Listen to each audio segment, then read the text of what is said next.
The 30th state looking to go the constitutional carry route needs our help, all of us, no matter what state you live in. And I'm going to tell you who is holding the bill up. Newsflash, they're Republicans. And what we can do to help get them in line. What's up, everybody? My name is Jared. This is Guns and Gadgets, the spot where you get Second Amendment news that you won't find anywhere else. If you value your right to keep and bear arms, hit that subscribe button right down below. It's free, doesn't cost you anything, and make sure that the notifications are on. This one is important for the constitutional carry / permitless carry movement, especially if you live in North Carolina. Constitutional carry has stalled in the Tar Heel state, and I'm going to tell you exactly why, again, who's blocking it, and what you can do to flip that momentum back in our favor. I'm very concerned about it. North Carolina is 35 minutes, not even 35, I'm lying. If I go 26 to the top of the mountain, it's about 25 minutes. So I go into North Carolina a lot, and I'm very, very interested in helping them here. Let's cut straight to it. Constitutional carry, or permitless carry, is stuck in neutral in North Carolina. The bill in question is Senate Bill 50, or SB 50 as it's known, and it passed the Senate and the House and was then vetoed by Governor Josh Stein, because he's an anti-gun clown. Now, the bill has made its way to the House, where it was scheduled to undergo a veto override vote, and everything looked like it was moving forward, but that vote never happened. None of the veto override votes scheduled for that day happened. Why? Because Republicans in North Carolina, in the House, they didn't have the votes to get it done. You heard that right. It's not Democrats stopping this. It's a handful of Republicans in the North Carolina House who are holding up your right to keep and bear arms without a government permission slip, and I'm going to tell you exactly who they are. But first, let's thank today's sponsor, Attorneys on Retainer. If you're ever targeted by the government simply for exercising your Second Amendment rights, you're going to want them in your corner.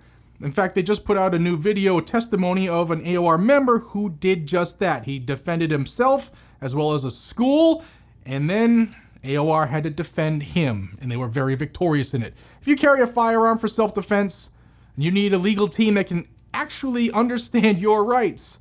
AOR is the only law firm in America that specializes in self-defense cases. Why? Because that's all they do. If you can reasonably and in good faith assert that you acted in self-defense or self-defense of others, they will cover you. Period.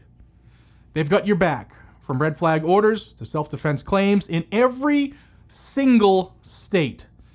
Learn more at the link down below and save $50 off for a limited time off of your individual plan sign-up fee, and for a limited time, save $25 off your family plan sign-up fee, only if you use my code GNG at the link down below and in the pinned comment.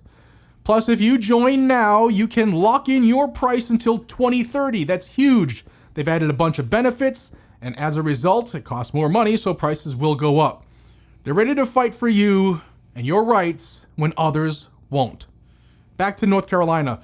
What's the holdup here?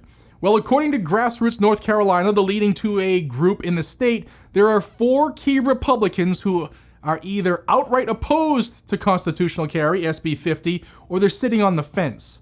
And that's where we need to get into action. Let's name names. Number 1 is Representative Ted Davis from the New Hanover district.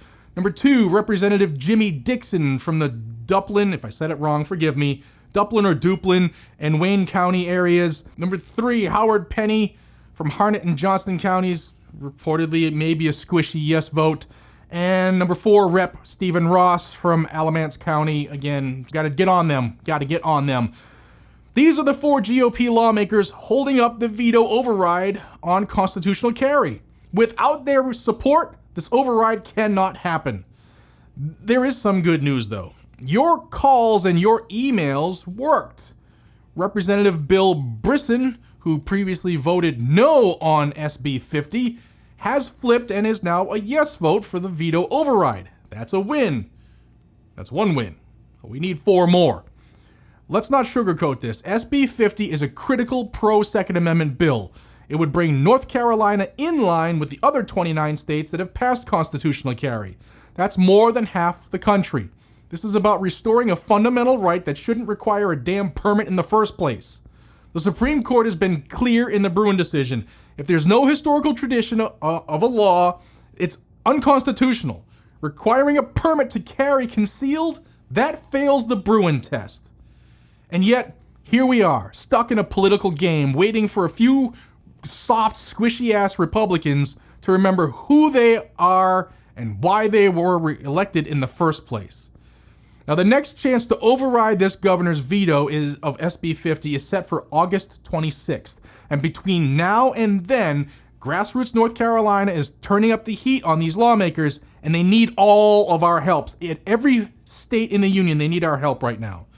They're deploying automated calls and text alerts into those 4 districts, and they want to also run radio ads, but right now they don't have that kind of funding. So if you would like to help, head on over to Grassroots North Carolina and make a donation. I'll have a link below and in the comment where you can do that directly. If you can't afford to help out monetarily, there's another way you can help. If you live in one of these districts, or if you're a freedom supporter in any other place in the country, now's the time to make noise. Blow up their office telephones with calls and crush them with emails. I'll have links for each one of them, just like I always do, so that you can email and call them. Information will be there for you. Let them know that failing to support constitutional carry is not only a betrayal of our rights, it's political suicide and a violation of the oath that they took to support and defend the Constitution. There's a couple things here. Action step number 1. Call and email these 4 Republicans, especially if you live in their district, but even if you live anywhere else in the country, please take a couple seconds out of our lives to help our brethren in North Carolina. Again, Ted Davis from New Hanover, Jimmy Dixon from Duplin and Wayne, Howard Penny from Harnett and Johnston, and Stephen Ross from Alamance. I'll have links with each one of their names to their spot on their lawmaker website so you can hammer them. Be respectful, but firm. Demand that they support the override of SB 50 and stand for constitutional carry. And number 2, support Grassroots North Carolina at the link provided below if you can. They're on the front lines of this fight, and they need help reaching voters through calls, texts, and hopefully radio ads. And you could also help tremendously by sharing this video. If you can't donate, if you get this video out, maybe somebody else who can donate will watch this, and they wouldn't have seen it unless you shared it. So thank you for that as well. If you want to keep hearing about the truth behind these political games and these threats to our rights, be sure to hit that like button, leave a comment down below with your thoughts, and subscribe to Guns and Gadgets. The fight is far from over. Also, check out Blackout Coffee Company, a patriotic Pro 2A company that makes amazing coffee. I drink it every single day, and you can too. Use the code GNG10 to get 10% off of your order and support a company that supports our rights. blackoutcoffee.com/GNG. We're watching this one very closely, and I'll be back with updates the moment something changes.